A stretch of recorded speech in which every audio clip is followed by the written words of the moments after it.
জমকালো সাংস্কৃতিক অনুষ্ঠানের মধ্য দিয়ে শেষ হলো ৩৭তম ফোবানার ৩ দিনব্যাপী বাংলাদেশ সম্মেলনের দ্বিতীয় দিন। গান গেয়ে মঞ্চ মাতান মমতাজ এমপি, বালাম, ডক্টর রফিক খান এবং মিসেস খান সহ আরও অনেকে। বিস্তারিত থাকছে ডেস্ক রিপোর্টে।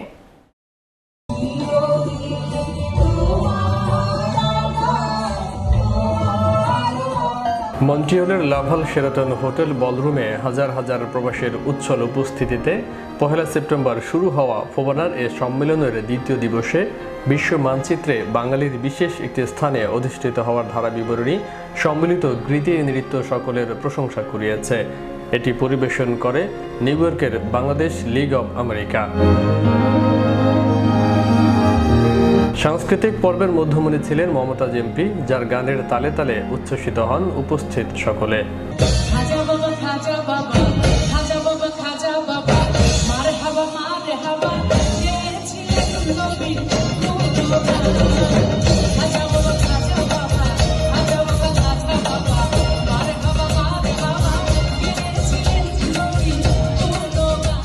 মমতাজের পাশাপাশি গান গেয়ে মঞ্চ মাতান বাংলাদেশের অন্যতম সঙ্গীত শিল্পী বালাম। তোমাকে জানিয়ে দিলাম প্রিয়তমা, তোমাকে জানিয়ে দিলাম প্রিয়তমা, প্রিয়তমা। এছাড়াও ফোবানার নির্বাহী সচিব ডক্টর রফিক খান এবং মিসেস খানও গান গেয়ে দর্শকদের মাতিয়ে রাখেন।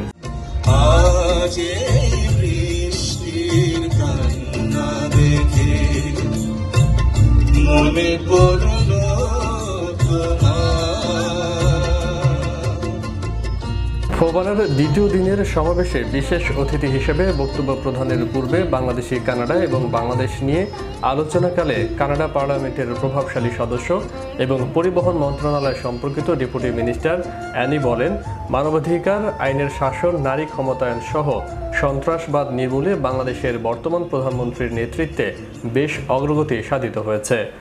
Your Excellency, leaders of the Bangladesh community, it is truly an honor for me to be here with your vibrant and dynamic Bangladeshi Canadian community.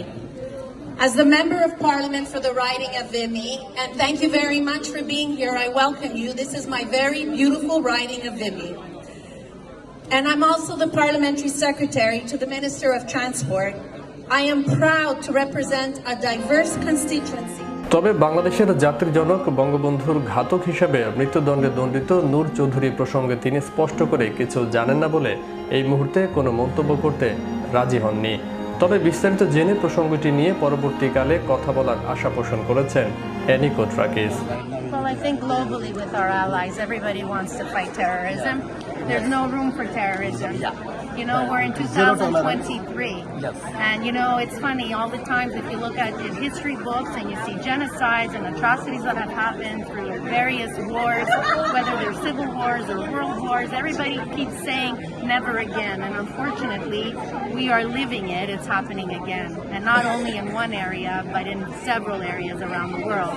So if every single one of us and our allies, our partners, like-minded countries that believe in democracy, it's up to us to make sure that the world becomes a safer place. So I'm very happy to hear that Bangladesh, the modern Bangladesh country, is moving in that direction, because that's the only way.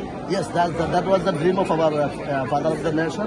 It's a secular democratic country, his main ideology, and the same ideology following his daughter, and the way we are working.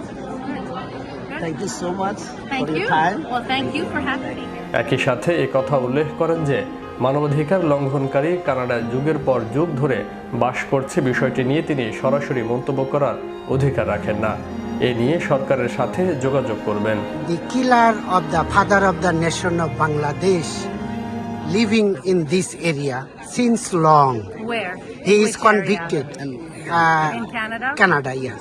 And he is convicted by the highest court of Bangladesh. But more than a decade he living this area, Ontario area. So do you have any idea regarding this? Because you are talking about human rights violators. He is the culprit of human rights violators and he convicted. So how you feeling Well, as a public I think representative? Canada's history when it comes to putting people and sanctions, and I think everybody knows where Canada stands on those types of issues. I'm not in a position right now to speak to you on that subject, and I hope you can understand that. I mean, it's a sensitive issue, and I'm here today as a member of Parliament for Vimy and not speaking on behalf of my government. So, it would be my pleasure to take this question back and find out as much as I can on it and come back to you with the proper answer. উল্লেখ্য ফোবানার সাবেক chairperson ও new York মহানগর আওয়ামী লীগের সভাপতি জাকারিয়া চৌধুরী সে সময় Eniko ট্রাকিসকে Sheikh হাসিনার নেতৃত্বে বাংলাদেশের এগিয়ে চলার ঘটনাবলী ছাড়াও নারী ক্ষমতায়ন, সন্ত্রাস দমনের পাশাপাশি বাংলাদেশের মানুষের জীবনমান উন্নতি সাধনের তথ্য অবহিত করেন। পরে বক্তব্যকালে অ্যানিকো ট্রাকিস বলেন, কানাডার সাথে বাংলাদেশের বন্ধুত্বপূর্ণ সম্পর্ক 52 বছর ধরেই অব্যাহত রয়েছে। সম্পর্কের এই দিগন্ত প্রসারিত করতে কানাডায় বসবাসরত বাংলাদেশিদের আজকের এই আয়োজনের গুরুত্ব অপরিসীম। কানাডা পার্লামেন্টের অপর এমপি অ্যাঞ্জেলা ইয়াকনো প্রধানমন্ত্রী জাস্টিন পিজে ট্রুডোর শুভেচ্ছা বাণী উপস্থাপনের পর বলেন, বাংলাদেশের সাথে কানাডার কূটনৈতিক বাণিজ্যিক সম্পর্কের পাশাপাশি বাংলাদেশের বহুবিধ উন্নয়নের অংশীদার। বন্ধুত্বপূর্ণ এই সম্পর্ক আরও মজবুত করতে ফোবানার ভূমিকা অপরিসীম। Extend my warmest greetings to everyone attending the 37th Convention of the Federation of Bangladesh Associations in North America taking place in Montreal.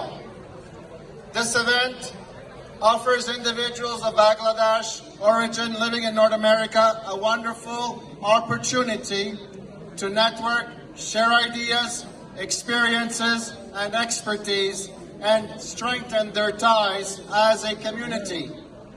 I'm certain that the many activities planned for this year's convention will stimulate. ফোবানার অতিথি হিসেবে কানাডায় বাংলাদেশের high commissioner doctor Khalilur Rahman বলেন, বাংলাদেশের নির্বাচন নিয়ে অনেকে নাক গলাচ্ছেন। বাংলাদেশের অভ্যন্তরীণ বিষয়ে হস্তক্ষেপের শামিল এমন আচরণে কানাডা কখনোই লিপ্ত ছিল না। আশা করছি সামনের জানুয়ারি নির্বাচন অনুষ্ঠানে বাংলাদেশের দৃঢ় অঙ্গীকার বাস্তবায়নে তারা সর্বাত্মক সহায়তা অব্যাহত রাখবে।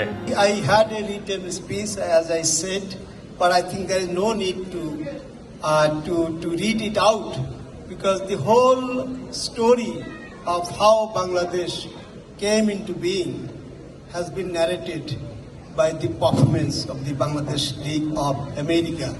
I really thank you from the bottom of my heart for this wonderful performance.